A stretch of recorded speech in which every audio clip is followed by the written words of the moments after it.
In this video, I'd like to talk a little bit about the difference between Nuendo's edit mode and editing with the wheel in NUAGE, or using the NUAGE master unit.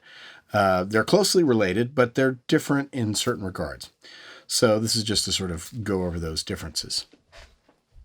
Edit mode in Nuendo is designed primarily to work with video. So the idea is when we're in edit mode, which is under the transport menu here, everywhere I click, the video will jump to this frame at the beginning of this event. If you can see up here, this is the cursor indication. The actual whole vertical cursor disappears from the project window, and all we're left is this little hash mark up here in the ruler showing us where the playback cursor is. But the idea is that as you move an event, you will see exactly what frame you're on.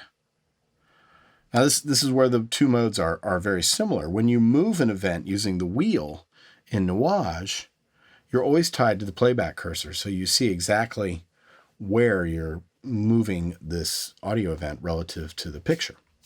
So they are similar. In edit mode, when you adjust the fades or trim the event, it is also tied to the video. Just like when you do that with NUAGE, if you have that event selected and you trim the head, you're going to be able to see what video frame you're trimming to. Same idea. You might be able to see it clearer here if I bring the transport out of edit mode and then start doing the trimming. And I can also adjust the fade.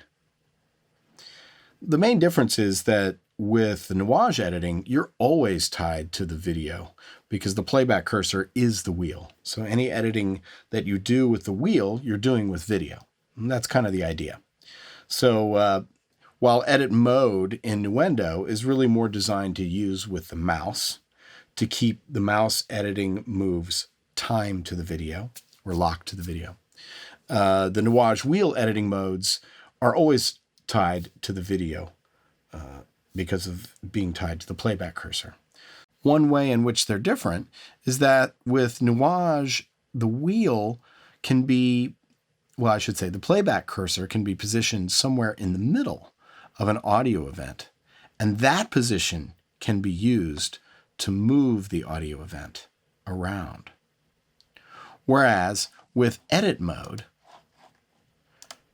if you are to move that audio event, you're always stuck moving the audio event relative to the beginning of the audio event.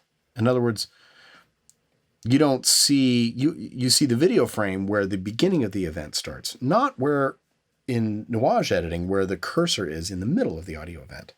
And this is critical because there are a lot of instances where you want to move an audio event and you want to time something that happens in the middle of the audio event with a specific video frame.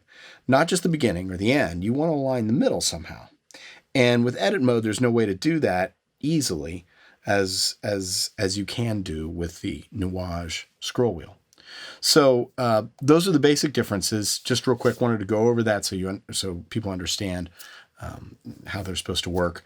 The NUAGE wheel editing is always tied to the video because it's tied to the playback cursor, whereas Nuendo's edit mode ties the event boundaries to the video playback. So only the starts, the ends, where you're trimming, where you're adjusting fades, that's where you're going to see video playback tied to your editing modes. So we'll have more editing tutorials coming up.